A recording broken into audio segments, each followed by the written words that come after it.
Hey, DeAndre, Jeremiah, Top Show, Charles on SI. How's your experience been learning from Bill Belichick so far? My experience has been very good. He coaches every single part of the game when it comes to field goal block. That's one thing he's very big on that I haven't really, looked that much into when I was younger. Now that I know like field goal block is a very important part of the game. So he's been coaching every part of the game, and I really love it. Let's go to Grant. Hey, DeAndre. First question I have for you is, how much pride do you take in clogging the lanes and allowing those lanes to open up for linebackers to come through and get after the quarterback? I take a lot of pride into it. I feel like from the first week to the second week, I feel like we made a very big jump on that as a whole D lineman. We've been coming in practice, really focused on striking and clogging up the lanes, like you said, for the linebackers and everything. We feel like we didn't do that good the first game, and we made a big progress the second game. And I feel like we're going to continue to do that throughout the season. And what's kind of the key to generating more pressure up front? Because I know you guys have been kind of struggling with that, but it seems like you guys got a little bit better against Charlotte. Yeah, like I said, we had a bad taste in our mouth. The whole team came back with a better mindset, and we went and practiced and really strike the pass very hard all practice long, and we made that a big emphasis for that week, and we've been doing that ever since. Let's go to Michael. Hey, DeAndre, Michael Code, WCHL.com. Looking at Richmond this weekend, their quarterback is listed at 6'4", 260.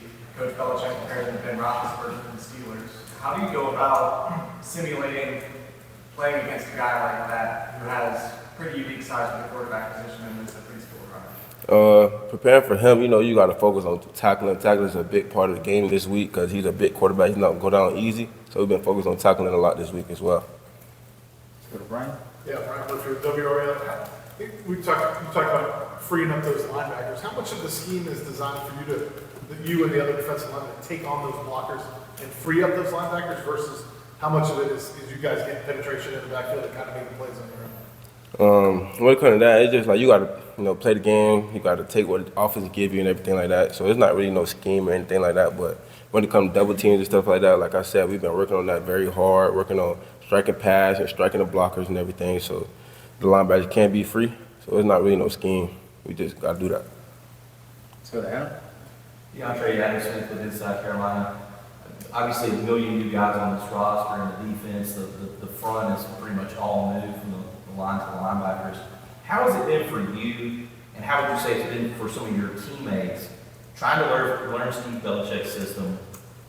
How close do you think you guys are to maybe maxing that out, or maybe you're far away from it? What is it like trying to pick up these things that you're being taught? Is it way different than like at Florida? Can you sort of take us through that process?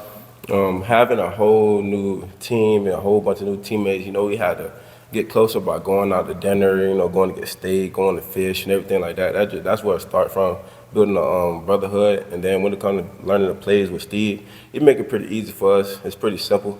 And we all, like, after practice, we might go in there, have a defensive meeting and go over it just with players and everything like that. So we've been getting closer that way. Jeremiah.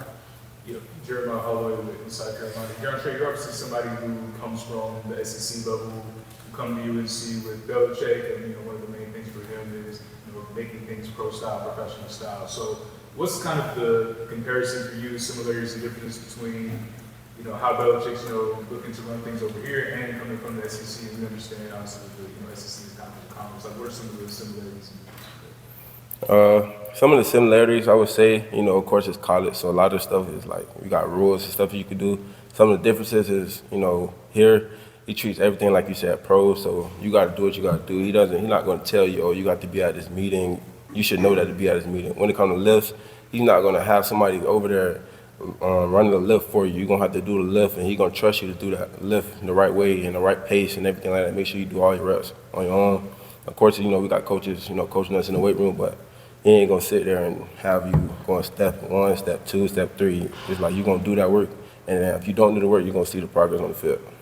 What was that, adjustment like for you, kind of been seeing, okay, this is the expectation, kind of like you saying, like, this is the expectation. What was that adjustment period like when you get used to that? Getting used to it, for sure. The conditioning and everything like that, I had to get used to that. Not having so many coaches and stuff like in my face, you got to have a lot of self-motivation when they come on that field. Because if you don't do it, they're going to look at you bad, like, oh, he can't do it, he's not ready yet. So when you go in there and do all the conditioning and working out, you just got to show them that you can do it. Shelby? Shelby Salter with the News Observer. I'm curious, you had said earlier that obviously focusing on tackling specifically with the pretty big quarterback you guys are going up against. Any other points of emphasis in practice this week, or maybe a specific area of the game where you guys want to take the opportunity to take a step forward against Richmond?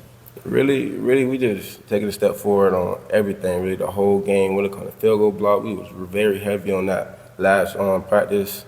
All phases of the game: kickoff, kick return, anything you could think of. We focusing on everything, not just one specific thing. Like tackling, of course, is one big thing because he's a big quarterback. But when it comes to the whole game, playing offense and defense, we just working on everything. Like anything you could think of, we've been working on it.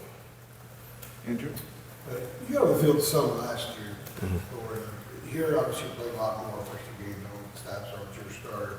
And you got started reps a lot in August. Have you been able to gauge your progress from where you were maybe start of August to where you are now? And are you comfortable with kind of the progress and steps forward that you're making as a player? Yes, I'm pretty confident. I feel like I'm more in shape now. I feel like my body build is getting better. I feel like I'm getting smarter mentally when it comes to football, the game, and I just feel like when it comes to me in August to now, I feel like I'm definitely a better player. Yeah. Is being smarter just seeing more stuff, experiencing more stuff, and now you got a third team you're preparing for, and doing so also as a starter? Yes, focusing on certain stuff I never focused on, like looking at the play that's going to develop before the play even happen, stuff like that. Just when you see something that's going to happen before it happened and you know it's going to happen, and it's like, now I'm a smarter player. Now I know they finna run the counter and I can play the counter how I need to play the counter. No? No, as Target 24/7. As a collective, where do you feel like the defensive line group is at right now, going into your next third game? I feel like going right now, we got way closer from fall camp to now. We got way closer as brotherhood. We still go out, we still hang out, we still laugh, joke, and practice and everything like that. Like I said, we had a bad taste in our mouth. We never want to feel that again. So we've been hard on each other, hard love, like telling people when they're right from wrong. It's been a lot of ups and downs. At first, but now I feel like we way closer. Like we can tell somebody they right, somebody they wrong, and then nothing's gonna happen. We all just make up. And the last one for Adam here. I got another one for you, but just to follow up on what you were saying there, like when you talk about tough love, who are the guys on the defense that are barking at each other? Like whose voice do you hear the most in that regard when you guys are sort of self-correcting? I feel like the whole defense is barking at each other a lot. Thaddeus Dixon, of course, that's our guy. He likes to get the mojo going. K-House. And on D-line, you got me, you got Melcar, you got Smith Vilber. He's a quiet guy, but like he shows with his actions. You got C.J. Mills, hard worker, everything like that. I feel like the whole defense is coming together, and you will see in the future. The one I have for you real quick is, obviously Belichick gets his first win on the college level the other night. Did you guys at all consider giving him like a Gatorade bath or picking him up, or it's a different type of dude than most coaches. Like, Yeah. do you consider jumping around with him in the locker room, anything like that? Not really. We didn't really think about that because it was a good win, but I feel like everybody felt like we better than that. We could have did better, of course. So that wasn't no win to do that yet. So hopefully in the future we get some better wins and play better. We can do that for sure. Good stuff. Thanks so much.